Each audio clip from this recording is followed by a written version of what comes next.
Alrighty, coming to you live from TuneUps Plus. We're doing a Chrysler Town & Country wiring harness for the fuel injector. Customer has already done his own coil pack, wires, and plugs. That worked out just fine, but the problem is he's still got a misfire in cylinder 6. We went ahead and diagnosed it earlier, and it's actually been reassembled because we had to park it outside. So we're going to show you in real time what it takes to get to this sucker to get it replaced. So we got our Mopar fuel injector harness. We're going to be using an electric 1/4-inch Milwaukee, a 10 and an 8 millimeter long pocket screwdriver, ratchet for some of them hard to reach bolts, a little 1/4-inch ratchet. This one's from Snap-on. And then we got ourselves a little pick for some of them electrical connectors. So let's show you guys in real time what it takes to get this sucker apart.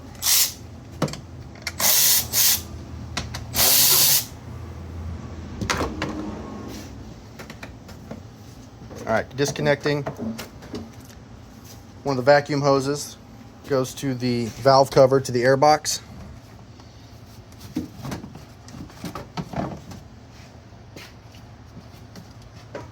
Disconnecting the intake air temperature sensor.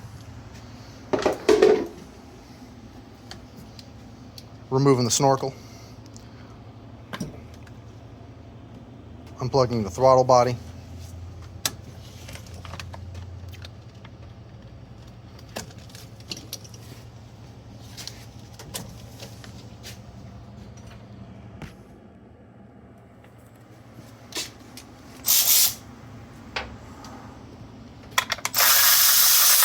First, we're going to go ahead and disconnect the cruise control and throttle cable.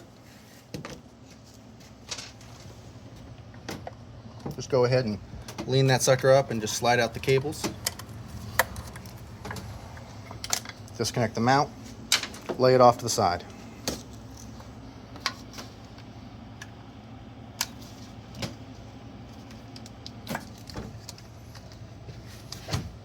That's the manifold absolute pressure sensor you just unplugged. Now we're going to take the power steering reservoir mount off.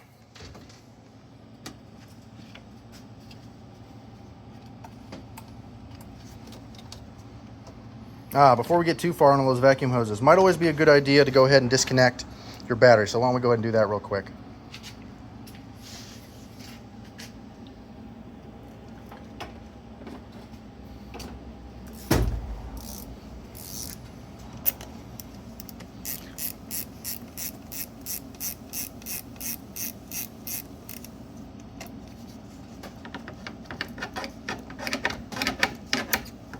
That one's on there tight.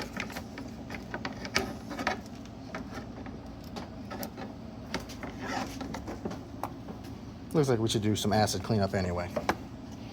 All right.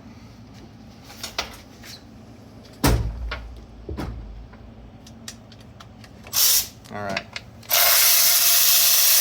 We're gonna start by taking off the upper plenum.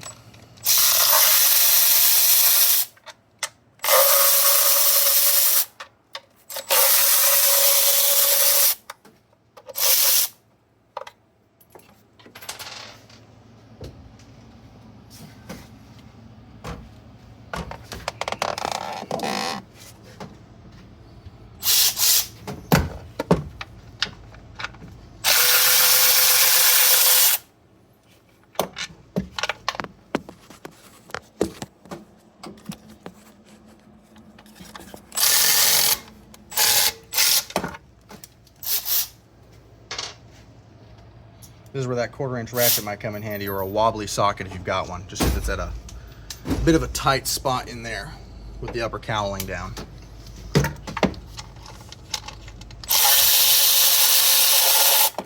in this case, use a short 10 with a 1/4-inch wobbly.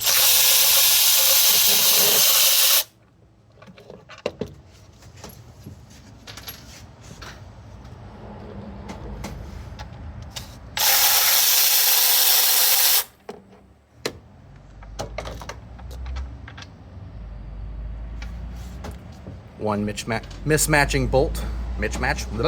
English. All right. Now, we've already cleaned up these surfaces, but what you should do is definitely scrape off anything that's on there. Use something soft, we got a couple different kinds of brushes here. I just want to show you guys.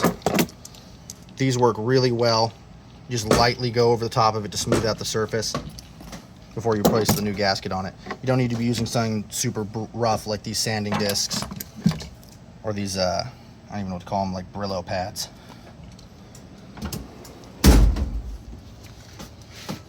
Now he's going to go ahead and disconnect each of the fuel injectors from the harness. And our problem on this one was this number 6. If you were to hook up a multimeter from here to the back end of the connector, which is over here, it was showing about 14 ohms, and it should have less than 5 between there and all the way underneath this wheel well where the main harness connector plugs in. The harness connector from here to over here, less than 1/10 of an ohm. But just from that short connector to here, it was running 14 ohms and climbing. As long as you left the multimeter hooked up, it kept going up and up and up.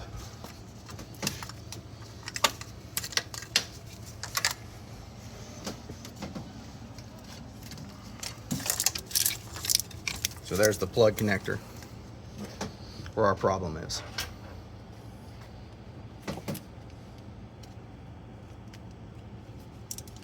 What was causing was for the cylinder 6 injector to slowly build up too much resistance, and then eventually it would shut off altogether and the car would run real rough.